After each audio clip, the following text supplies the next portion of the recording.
the end of Rawfest 2014. Oh, hi there. Hi, no, I'm still here. You're still here, I'm still here. What's your name? Chris Kennett. Chris Kennett. And Chris, what's your, I see the sign for Veggie Power. What's Veggie Power? Veggie Power is a sustainable energies technologies company. Oh, okay. So like using natural sun and... well, pedal power. Pedal power? Oh, you're standing... Yeah. Wind power. Pedal power. Wind power.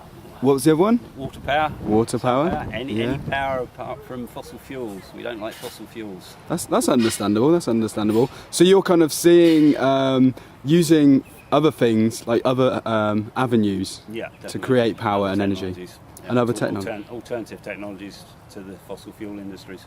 Okay. And how did this all start for you? I was watching a documentary back in 1998 or something about Papua New Guinea. Okay. Where the rebels were fighting against the Australians who were stealing all the mining rights to Papua New Guinea. So the minerals from another country, maybe? Yeah. And the people from Papua New Guinea were running their vehicles on coconut oil. Oh, right. Right. If they can run their vehicles on oil, I can do the same. Oh, okay. So that's kind of part of what you're about. So you're currently sitting on your smoothie bike. We'll just give a demonstration of that. Yeah, there's a blender. Blender, sorry. Pedal power blender. Yeah, so give us a spin. This one works directly from the wheel. Oh, okay. And then over here we've got a big panel. What's the panel? Yeah, so well, it's about 125 watts. That's one we made earlier, as they say. Yeah. Made a few years ago. It's just a demonstration. The thing is, these days solar panels are so cheap that it's hardly worth making your own anymore. Oh, okay. They've come down in price in the last few years. So you used to make your own? We used to make our own, yeah. That's pretty awesome. Yeah, but so they've come down in price so much now that it's not really worth the time. Is it a slow process though to make your own? Probably takes at least a day to make one like that. Okay. The bike you're sitting on, it's a blender. Yeah. And what else is it? It's a bicycle generator as well. Okay, I'll just get a shot of that. We can power stages, cinemas, etc. with a number of bikes linked together. Oh, so you don't have to get like sort of stuff from a power station or a nuclear power station? No, generator. No, we can generate pedal power and supply that for a stage, for cinema, or whatever you want. Use, really. Yeah. We've got things wired up here. We can run drills, blenders. That's a DC blender there. This one's a direct drive from the back wheel, whereas that one works from the motor directly.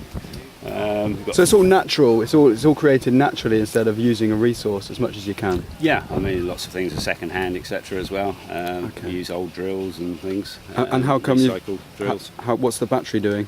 The battery's storing the power either from the bicycle generator or from the solar panel.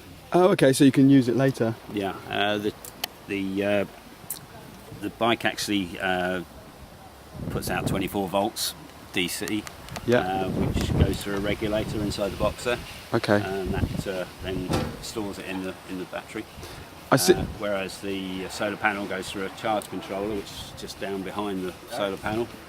That little box, and then that goes into the battery as well. So it's a way of storing power. Batteries aren't the best way of storing power, but on a small basis like this, it's probably the easiest way of doing it at a festival. Okay, I see you've got there's a car behind you. Could you talk to me about that? Car, as I mentioned earlier about cars running on oil. Yeah. It's not just talking about it. It sounds like you're doing it as well. Yeah. Yeah. This one's converted to run on waste oil. Okay. We converted our first vehicle in 2005. Okay. This is the original one we converted, but it's one of the ones we have converted. This is the important stuff down here. There's a flat plate heat exchanger and a coil heat exchanger which goes around the fuel filter, and then we've got changeover valves from diesel to veg oil.